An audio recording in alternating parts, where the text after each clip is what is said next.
Hello friends, welcome to colour mic. அனைவருக்கும் வணக்கம். இது காலர் மைக் சேனலை பார்க்குற நீங்கள் சப்ஸ்கிரைப் பண்ணி சேனலில் பாருங்க. அதாவது இப்போ தமிழ்நாட்டோட நிலைமை பார்த்தீங்கன்னா, எலெக்ஷன் அறிவிச்சு தேதி அறிவிச்சு 10 நாள் தாண்டி போச்சு. ஆமாம், ஏறவரை பரபரப்பாக எல்லா கட்சிகளோட என்டிகே பரபரப்பாக செயல்பட்டு இருக்கு. ஆமாம், மற்ற கட்சிகள்லாம் இப்போ திமுகவும் பரபரப்பாக செயல்பட்டு இருக்கு. அந்த கருத்து கணிப்புகள் கூட்டணிகள் எல்லாம் பற்றி பேச்சு நடத்திட்டு இருக்காங்க. இதுல வந்து கமலஹாசன் ஐயா வந்து ஒதுக்கிட்டாரு. அது ஒரு பாட்டு போயிட்டு இருக்கு. என்ன இருந்தாலும் அவங்க கமல் சாரோட ஃபேன்ஸுக்கு எல்லாம் கரெக்டு, இவெல்லாம் ரைட்டு தான். ஏதோ நான் தான் தமிழ்நாட்டில் நம்புறோம், தமிழ்நாடே வரணும்னு சொல்லிட்டு தமிழ்நாடை காணுமே, அதான் டவுட்டர். தமிழ்நாட்டு அரசியல் நடந்துட்டு இருக்குங்க, தமிழ்நாட்டே காணுங்க. அதாவது தமிழ்நாடுன்னு சொல்றது உங்களுக்கு புரியலன்னு நினைக்கிறேன். தமிழ்நாடு யார் தெரியுமா? தமிழ்நாடுனா விஜய்னா தமிழ்நாடு சொன்னார்ல. ஏறக்குறைய வந்து 10 நாட்கள் கடந்து விட்டது. தலைமுறை ரீசெண்டா பார்த்தோன்னா வளையாப்புல பார்த்தோம் தலைவரை. அதுக்கப்புறம் வேற எங்க பார்த்தோம்? எங்கேயும் பார்க்கல. அவங்க கட்சிகள்லாம் போராட்டம் பண்ண ஆரம்பிச்சானோ. எந்த தலைவா வாத்துல வெளில வா தலைவா, இவனுக்கு தள்ள தாங்க முடியலன்னு கட்சிக்காரன் ஒரு ட்விட்டர்ல புலம்ப ஆரம்பிச்சாங்க. அதாவதுங்க எனக்கு என்ன டவுட்னா, என்ன எலெக்ஷன், அதாவது ஒரு சிஎம் ஆகல, ஒரு பதவி இல்லை, எதுவுமே இல்லை. இப்பவே ஒரு மக்களுக்காக எதிர்த்து நிக்கிறதுக்கோ போராடுறதுக்கோ அவர் தயாரா இல்லை. அவரு வேலை உண்டு, நான் உண்டு, நீங்க ஏதாவது பண்ணிட்டு போங்கடா, நீங்க எங்கேயா அடிச்சு சாவுங்கடா. டிவிக்கு நிறைய பிரச்சனை வந்துட்டு பாத்தீங்களா? தொகுதி பங்கீடு பிரச்சனை, யார் எடுத்துறாங்கன்ற பிரச்சனை இல்லை. அவங்க வந்து எனக்கு வேணாம், எனக்கு பதவி வேணாம் தூக்கி போட்டு போறாங்க. இதெல்லாம் விஜய் பாப்பாரா பார்க்க மாட்டாரான்னு தெரியல. ஆனா வரக்கூடிய இந்த வலைவரப்பு பத்திரிகை எல்லாம் பார்த்துட்டு மட்டும் போயிடுறாரு உடனே. அப்ப என்ன, அது சுயநலவாதியா இருக்கிறாரு, அரசியல்வாதியில மிகப்பெரிய சுயநலவாதியா இருக்காருன்னு தெளிவா தெரியுது. டிஎம்கே பாத்தீங்கன்னா அவங்களோட ஆட்சி பங்கு அதிகாரத்துல பங்குன்னு சொல்லவும் இல்லை. ஆனா வந்து புதுசா வந்தவங்களுக்கு பங்கை வந்து வாரி வழங்கியிருக்காங்க. அது தாராளமா வாரி இறக்கிறாங்க. அது என்ன தெரியல திடீர்னு. எது அதாவது விஜயகாந்த் சார் இருக்கும் போதெல்லாம் அந்த அளவுக்கு கேர் பண்ணாங்களா இல்ல, அதெல்லாம் ஓகே தான். ஆனா வந்து இங்க வந்து உண்மையா கூட்டணிக்கா நின்று திருமாவளவன் ஐயாவுக்கு வந்து 8 சீட்டை கொடுத்து புதுசா வந்த கட்சிக்கு தேமுதிகவுக்கு வந்து 10 சீட்டை கொடுத்துறாங்க. இப்ப அவங்களுக்குள்ள ஏதோ குழப்பன்ற மாதிரிலாம் பேசிட்டு இருக்காங்க. அது என்னன்ற அவர் தான் திருமாவளவன் சொல்லிட்டாரு போல. அவரு வந்து என்னன்னா, எனக்கு இருந்தாலும் வந்து எங்களுக்கு முன்னேற்றம் தான். 6 இருந்து ஒரு 8 சீட்டு கிடைச்சிருக்கு, எங்களுக்கு இது முன்னேற்றம் தான் அவர் பெருமையா நினைச்சுக்காரு. 6 இருந்துச்சு, இப்ப 8 கொடுத்துருக்காங்க. பரவாயில்ல. அதே மாதிரி ஏடிஎம்குல என்னன்னா, பிஜேபிக்கு ஓட்டு கரெக்டாக கொடுத்துருக்காங்க. பிஎம்கேவும் வந்து 18 சீட்டு கொடுத்துருக்காங்க. இது மாதிரி நிறைய கட்சி கூட்டு சேர்ந்து அவங்க ஸ்ட்ராங்கா நிற்கிறாங்க ஏடிஎம்கேல. அது என்னதான் வந்து கூட்டணியே என்டிஏ கூட்டணியே இருந்தாலும் அங்க ஏடிஎம்கே அதிக இடத்துல நிக்குது. அப்படித்தானே நிறுத்தி ஆகணும். நீங்க அதிகம் கொண்டு கொடுத்தீங்க, நீங்க ஏற்கனவே பிஜேபி தான் சொல்லிட்டு இருக்காங்க. ஏடிஎம்கே என்ன நீங்க சீட் அதிகமா கொடுத்தீங்கன்னா சரி பங்கா போயிடும். அப்புறம் அது வேலைக்கு சொல்லிட்டு என்டிகே பார்த்தோன்னா களத்துல வந்து சீமான் வந்து அங்கங்க போய் போராட்டம் பண்ணவும் என்னது பிரச்சாரம் பண்ணவும் போயிட்டாப்ல. ஆனா ஒரு சில தவுட்டு தயாராகி போயிட்டாரு. மூவில தவுட்டு தற்கொலை என்ன சொல்லுதுன்னா, என்னடா அது சீமான் கூட்டத்துல முதல் நாள் 50 பேர் இருந்தா, 2ஆம் நாள் 20 பேரு, 3ஆம் நாள் யாருமே இல்லையடா, வேஸ்டாண்டாலும் கத்திக்கிட்டு இருக்காங்க. ஒரு ஆளா நான் என்ன சொல்றேன், சீமானதுக்கு இடத்துக்கு நேரம் மக்களுக்கு இடத்துக்கு உள்ள வந்து 10 பேரோ 20 பேரோ 5 பேரோ பேசுறாரு. வாழை எங்க போனாரு? 4 ஸ்டெப் வளைய போனாரு. இன்னுமா வந்துட்டு இருக்காரு. பெசம் பார்த்தா வருவார் போலியா? அதாவதுங்க, அவரு பர்சனலா எங்கேயாவது போட்டுன்னு ஒரு நல்ல பிரச்சனை இல்லை. இப்ப அவர் என்ன சொன்னாங்க, இது மட்டும் வரணும்டா நான் பாத்துக்கிறேன், அது மட்டும் வரட்டும் நான் பார்த்தேன். அதாவது வடிவில் சொல்லுவதுமா, நீ வேணா ஏரியா கூடான்னு சொல்லிட்டு அங்க வந்து போனா இங்க வந்துட்டியா, இப்ப என்ன டைம் இது நான் வளைகாப்பு டைம், இந்த நேரம் வளையல் போடணும் தவிர வேற எங்கேயுமே கை வைக்க மாட்டேன்ற மாதிரி போயிட்டு இருக்காரு. அதே மாதிரி ரீசெண்டா வந்து நாங்க இங்கெல்லாம் போய் நிக்க போறோம், எழும்பூர் தொகுதி வில்லிவாக்கம் இங்கெல்லாம் சொல்லி நிக்க பேச போறோம்னு சொல்லி பேசிட்டு போட்டுருக்காங்க. அங்க 6 மணிக்கு மேல எந்த ஒரு நிகழ்ச்சியுமே காணும். தலைவன் 6 மணி நேரம் ஆட்டம் ஓடாது போல. அதாவது அதுதான் மீம்ஸ் போட்டு அடிக்கிறாங்கன்னா 6 மணிக்கு வேற இது அது வேற வாங்கி இந்த நார வாங்கி வடிவில் சொல்லுவாங்களா, அந்த மாதிரி தான் அவர் போயிட்டு இருக்காரு. அதாவது ஏன் இப்ப டிவிக்கு விமர்சிக்கணும் அவசியம் இல்லைங்க. ஆனா அவர் அரசியல் கட்சி தலைவரை வந்துட்டாரு. அப்ப இவர் இது மாதிரி பண்ணுவார், இது மாதிரி பேசுவாரு, இப்ப எலெக்ஷனை அறிவிச்சுட்டாங்க, இந்த மாதிரி கொள்கைகள் கோட்பாடுகள் எடுத்து வைப்பாரு அப்படின்னு சொல்லிட்டு எதிர்பார்த்துட்டு இருக்கும்போது, நீ எதையுமே பேச மாட்டேற கொள்ள மாட்டேற கொஞ்சம் போயிட்டு ஒளிஞ்சுக்கிற. கேட்டா நாங்க பேசுற டைம்ல பேசுவோம், வர டைம்ல வருவோம், எப்போ வந்து வருவோம் எப்படி வருவோம்னு தெரியாது, வர டைம் கரெக்டாக வருவோன்ற மாதிரி ரஜினி சார் டைலாக் இருக்குல்ல, அதை எடுத்து பேசுறதுக்கும் தயாராக ஆவாங்க அவங்க. அதாவது இவங்க ஃபோக்கஸ் எப்படி இருக்கு, கடைசி 10 நாள் பிரச்சாரம் பண்றோமா, மக்கள் மைண்டு தெளிவா இருக்கும், அப்படியே வச்சு ஓட்டு வாங்கிட்டு போயிடலாம், அந்த மனநிலையில இருக்காங்க. அப்ப மக்களுக்கான போராட்டத்திலையும் பிரச்சனையிலையும் இதே பாருங்க, தஞ்சாவூர்ல அவருடைய இறந்துட்டார் தெரியுமா?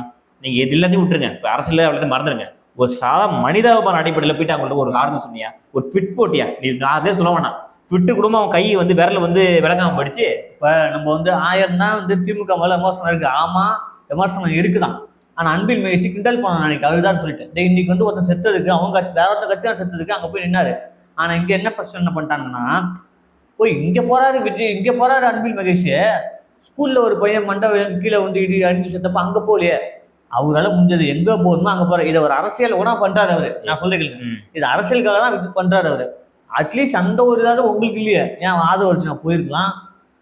கரெக்ட். இல்ல வந்து ராஜ்மோகனை கொண்டு அந்த வீட்டுல போய் அந்த பையனுக்கு ஒரு மாலையை போட்டு ஒரு கண்ணீரஞ்சலி ஒரு வணக்கம் செலுத்திட்டு வாப்பா அப்படின்னு சொல்லி விட்டுருக்கலாம். அதாவது தலைவன் அவங்க அப்பாவுக்கு ஒரு ஆதரவு 4 வார்த்தை பேசிட்டு நம்ம எல்லாம் முடிஞ்ச உதவி பண்ணிட்டு வாங்க அப்படின்னு சொல்லி அவங்களே போவானாங்க. டிவி கொடி எடுத்துட்டு யாரோ ஒரு ஆள் வளையகாப்பு மட்டும் உங்க தலைவர் போறாரு அங்க தொண்டை இறந்து கிடக்குறான். அவனை பார்க்க கட்சியில ஒருத்தவங்க போகல. அவர் இறக்கத்துக்கு முன்னாடி எங்க எல்லாம் கதையெல்லாம் விட்டுருங்க. அவர் இறக்கத்துக்கு முன்னாடி போயிட்டாரு வச்சுக்கோங்க, எல்லாம் முடிஞ்சு. ஆனா ஏன் நினைக்கிறேன் ஒரு தார்மீக பொறுப்பு எடுக்க வேணாம். கட்சி ஆளப்ப நம்ம ஆளுங்க போய் பார்த்துருவாங்கப்பா. இல்லையா ஒரு இந்த மாதிரி இறந்த குடும்பத்துக்கு ஆழ்ந்த இடங்களை தெரிவிக்க சொல்லிட்டு பிஆர்ஓ வச்சு ஒரு ட்வீட் போடலாம். அதான் இவங்களா பண்ண போறாங்க. சொன்னா ட்வீட் போடுறது ஆள் இருக்காங்க. இதுல வந்து டிஏடிக்கு அரசியல் பண்ணுது. ஆமா, அதுக்கு ஒரு பயன் இருக்குது, அது அரசியல் பண்ணிக்குது. ஆனா நீங்க அதை கூட நீங்க பண்ண மாட்டீங்களே. அரசியல் கட்சிக்காரன் அரசியல் பண்ணதான் செய்வான். நல்ல விஷயம். அரசியல் வந்து என்ன பண்ணுவான், எப்ப பாயிண்ட் எடுன்னு பாத்துட்டு இருப்பான். அப்ப நீ உனக்கு ஒரு பாயிண்ட் தானே அது. உயிர் போயிடுச்சு. என்னதான் இருந்தாலும் அவங்களுக்கு அது இது ஒரு இதுதான். 41 பேர் கொடுத்தவங்களுக்கு இதெல்லாம் ஒரு விஷயம் கிடையாது அவங்களுக்கு. வர வர விஜய் சாரோட மேல உள்ள மரியாதை கொஞ்சம் கொஞ்சமா மரியாதை இருந்துச்சுங்க. ஸ்டெப் ஸ்டெப்பா அவர் மரியாதை அவரை குறைச்சிட்டு இருக்காரு. அது இதெல்லாம் ரொம்ப ஒத்து நோக்கிட்டு இருக்காங்க மக்கள். என்ன பண்ண போறான்னு இவ்வளவு ஒரு பீக் எவ்வளவு ஒரு விஷயம் நடந்திருக்கு.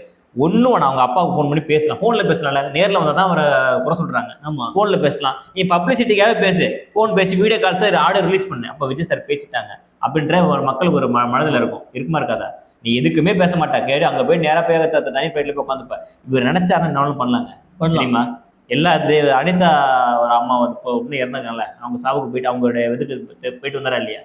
அது மாதிரி நினைச்சா செய்யலாம். அதெல்லாம் எப்படின்னா அரசியல் நோக்கத்துக்காக செஞ்சாரு. இப்ப இது அரசு செய்யலாம். ஆனா அந்த மனசு இல்லை. ஏன் போகணும்? அதான் கல்யாணத்துக்கும் வளைகாப்புக்கும் போகலாம். இதுக்கெல்லாம் எது போயிட்டு அடிச்சு விட்டாரு. சரி, அதுதான் பண்ணல. சரி, அரசியல் ஏதாச்சும் பண்ணுங்க பார்த்தா அதுக்கும் துப்பு கட்டத்தனமா ஒண்ணு பண்ணல. இதுக்கெல்லாம் இதுக்கும் முட்டு விடுவாங்க. அவன் தொகுதியில நான் தானே எம்எல்ஏ கேண்டிடேட் நினைச்சுக்கிட்டு வேலை செஞ்சுட்டு இருக்கான். அது மட்டும் இல்ல, டிவிக்கேல காசு கொடுக்குறாங்கன்னு பரவாயில்ல ஒரு பேச்சு. ஆமா, இப்போ ஏன் டிவிக்கு பத்தி பேச வரோம் அப்படின்னாக்கா, நீங்க தாங்க மாற்று சொல்லிட்டு வரீங்க. வேற எவனும் சொல்லிக்கலையே. நல்லா பாருங்க, வேற எவனும் மாற்று சொல்லிக்கல. இவர் ஸ்ரீமான் சார் அவங்கள சொல்லிட்டு இருக்காங்க. ஆனா இன்னமும் ஒரு பிரச்சாரத்தை போய் மாற்றுன்றத தெரியப்படுத்திட்டே இருக்காரு. அவரோட கொள்கையில ஒரு செயல்பாட்டு விரத்தை எல்லாத்தையும் பேசிட்டு சொல்றாரு. ஏங்க உண்மையாமே டிஎம்கே மாற்றாங்க, களத்துல நிக்கிறாரு.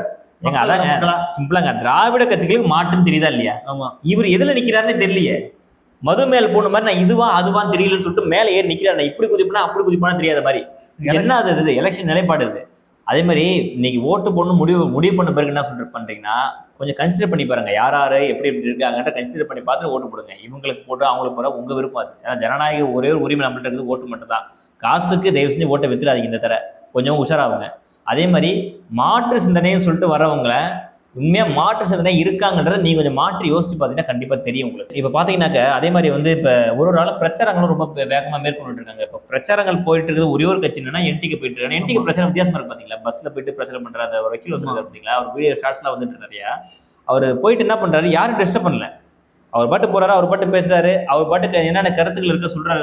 வித்தியாசமா இருக்கு, பிரச்சாரம் வித்தியாசமா இருக்கு. அதெல்லாம் குடும்பம் இல்லாம என்ன விஷயம்னா, நிறைய பேர் வந்து அதாவது எலெக்ஷனுக்கு காசு கொடுத்து பார்த்துருப்பீங்க. ஆமா, ஓட்டுக்கு காசு வாங்கி பார்த்துருப்பீங்க.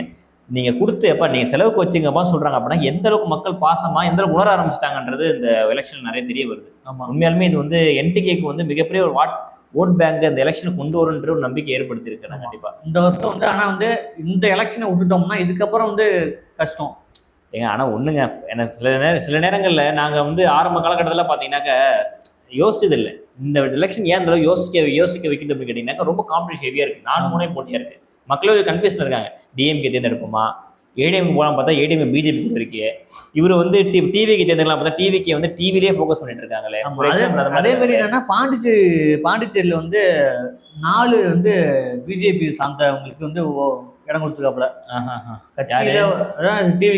கட்சியில உழைச்சவனுக்கு தான் எவன் ஒருவன் சைக்கிள்ல ஓட்டு போய் போஸ்ட் ஓட்டினானோ அவனுக்கு தான் ஓட்டுரிமை முன்னுரிமை அப்படின்னு சொல்லி வாய்க்கிழியே பேசினாரு. தாவேகா கட்சியின் உள்ள இருக்க பொறுப்பாளர் யாரு, புஷியா இருப்பாரு, வேற யாரு பாரு, வேற அவருக்கு சொல்றாரு இன்னைக்கு யாருக்கு போய் யாரு எந்த முகத்துக்கு வந்து பிஜேபியில உள்ள ஆள் வந்து போஸ்ட் ஓட்டுனா பாண்டிச்சேரியில. சரி, எனக்கு ஒரு டவுட்டு. இவர் தான் பிஜேபி தான் சாரவே மாட்டாரு, பிஜேபி சாரவே மாட்டாரு, பிஜேபி எதிர்கட்சியா பேசிட்டு இருப்பாரு. அப்ப தமிழ்நாட்டுல எதிர்கட்சி, பாண்டிச்சேரியில கூட்டு கட்சா. அவருக்கு தாங்க ஒண்ணு அறிவு இல்லாத ஆளாச்சா. பண்ண ஊழல்லாம் பண்ண செங்கோட்டை பக்கத்துல வச்சுக்காரு. அதுலயும் தெரியல அவரு. அதாவது அதாவது நம்ம யாரை விமர்சிக்க வரணும்னு நினைக்கிறோமோ அவங்கள விமர்சனம் இருக்குன்ற போது நம்ம தெரியப்படுத்துறோம், விமர்சிக்கல, அங்க இருக்கிற விஷயத்தை வெளிப்படையா கொண்டு வர நினைக்கிறோம். ஏன் இப்ப பாண்டிச்சேரியில வந்து பிஜேபி வேண்டாம் ஓசி பஸ் வேண்டாம்னு நீங்க விளம்பரத்தை பண்ணிவிட்டு பெண்களுக்கு ஃபுல்லா நாங்க இலவச பஸ் கொடுப்போம் சொன்னால்தானா நீங்க இங்க இப்படி ஒரு வாய் அப்படி ஒரு வாய். இங்க ஆபத்து பிஜேபி இல்லைங்க, டிவிக்கே தான் ஆபத்தான கட்சியாவே தெரியுது. பிஜேபி டேரக்டா வந்தா கூட நல்லா செஞ்சுட்டு போயிடும் போல இருக்கு, டிவிக்கு கம்பேர் பண்ணி பார்த்தா. ஆமா ஆமா, அந்த அளவுக்கு ஒரு விஷக்கிரமியா இருக்காங்க. சரி வேணா விடுங்க. தொடர்ந்து எங்க சேனலை பாக்குறேன், நீங்க சப்ஸ்கிரைப் பண்ணி சேனலை பாருங்க, உங்களோட கருத்துக்களை கீழே கமெண்ட் பண்ணிட்டு போங்க. தொடர்ந்து எதை பத்தி பேசலாம், இது களத்துல வந்து எந்த கட்சி நின்று செயல்படும் சொல்லி கீழே கமெண்ட் பண்ணுங்க. நன்றி, வணக்கம்.